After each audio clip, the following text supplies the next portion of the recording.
Why Russia and China still fear the F-16 Fighting Falcon. The F-16 Fighting Falcon bears an unusual distinctions. It is one of the only top jet fighters in the world to also be cost-efficient. Fast and extremely agile, the light fighter does have some shortcomings in range and payload compared to larger twin-engine fighters like the F-15 Eagle, but that was easy to forgive due to costing less than half as much, around $18 million in 1999, $27 million in 2017 dollars. This favorable bang-for-buck ratio has not been lost on air forces across the world. The F-16 currently remains the most popular aircraft in modern military service. Out of 4,500 produced, nearly 2,700 currently remain in service in around 26 countries. Needless to say, the cutting-edge fourth-generation fighter of the 1980s will remain with us for a good while longer. The F-16 was born out of the conundrum experienced by the Air Force in the Vietnam War. Fast and heavy F-4 Phantom fighters had underperformed against the North Vietnamese Air Force, due to their immature long-range missile technology and lack of aptitude for tight maneuvering in dogfights. This led a faction known as the Fighter Mafia to argue that Air Force had its design priorities all wrong, and that what was really needed was a relatively cheap, lightweight airframe that maximized energy for short-range dogfights, rather than another heavy twin-engine fighter like the F-15 Eagle that was then under development, which would doubtlessly be over-reliant on defective guided missiles. In fact, the Eagle went on to prove it was in fact possible to create a very maneuverable twin-engine jet fighter, if you didn't mind the cost, and air-to-air missiles would improve dramatically as well. Support for a light fighter eventually consolidated in the Pentagon. Due to simple economics, the Air Force liked the F-15, but realized it was too expensive to equip all of its fighter squadrons, so it came to seek a high-low force mix. Eventually two prototypes faced off in a competitive trial in 1974, the Northrop YF-17 and the General Dynamics YF-16. The latter was unanimously found to be more responsive, while the former evolved into the Hornet fighters now serving in the Marines and U.S. Navy. The first production F-16s went on to enter service in 1980, joined by the two-seat F-16B variant. The single-engine F-16 leveraged new design technologies to maximize kinematic performance. A powerful Pratt & Whitney F-100 engine with the intake slung under the fuselage could generate an excellent thrust-to-weight ratio due to the overall lightness of the Falcon, propelling the F-16 to twice the speed of sound at high altitude.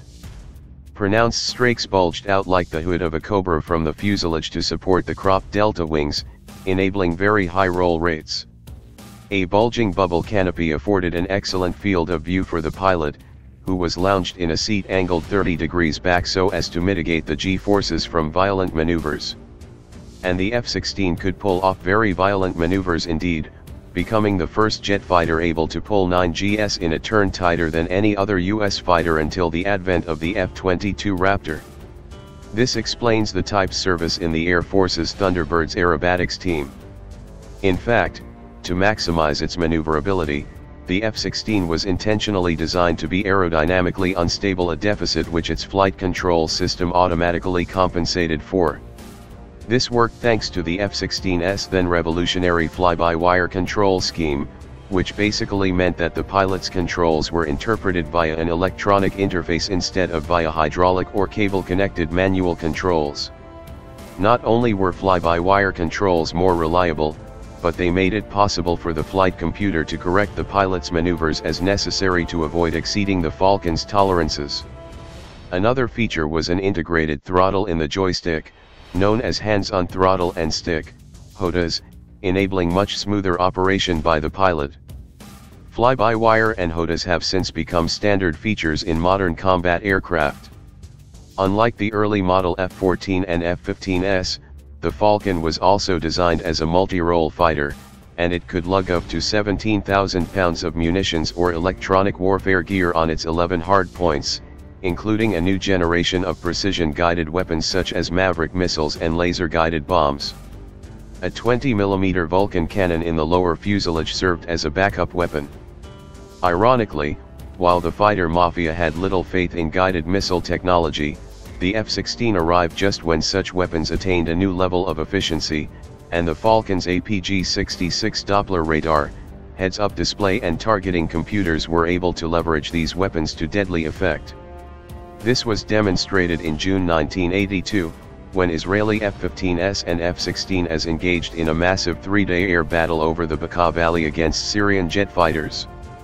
The Israeli Falcons downed 44 Syrian MiG-21s and -23s without suffering a single loss.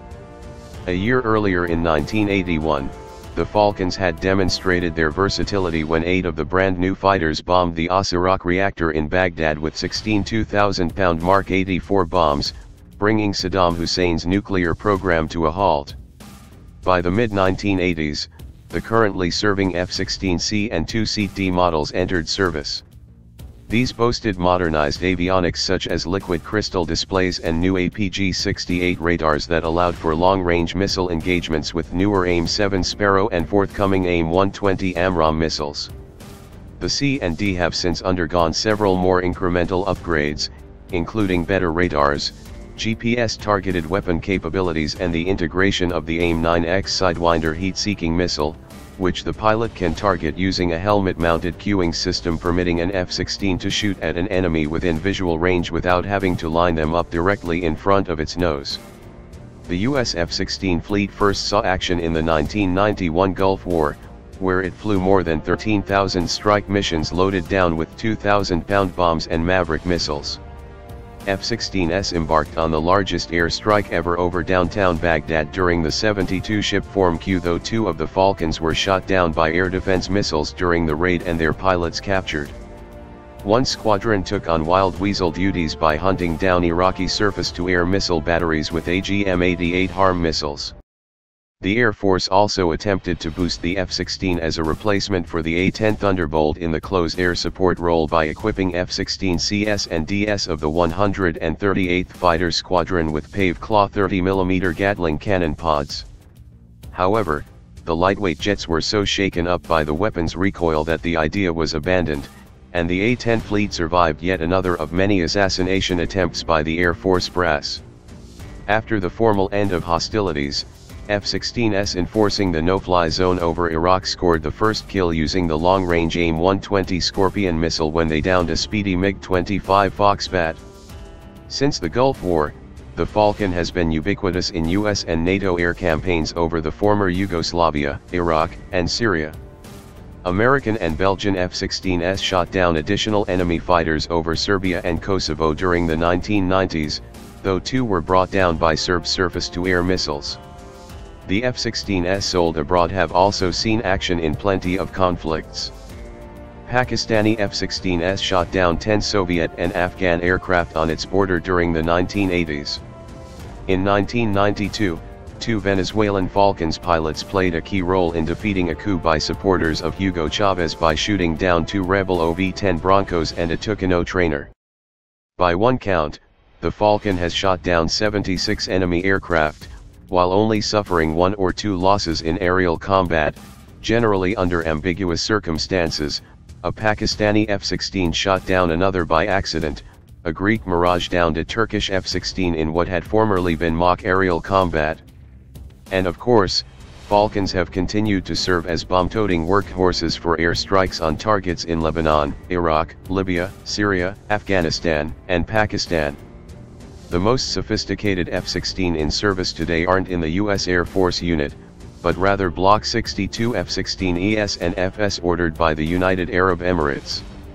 The new F-16s boast conformal fuel tanks that greatly extend the Falcon's short range at minimal aerodynamic cost, as well as an APG-80 active electronically scanned array radar. AESA radars represent the cutting edge of fighter-borne radar technology, due to their superior resolution and lower visibility to enemy radars. Currently, an even more advanced Block 70 version is being considered for production in India. However, the costs for these newer Falcons have also skyrocketed.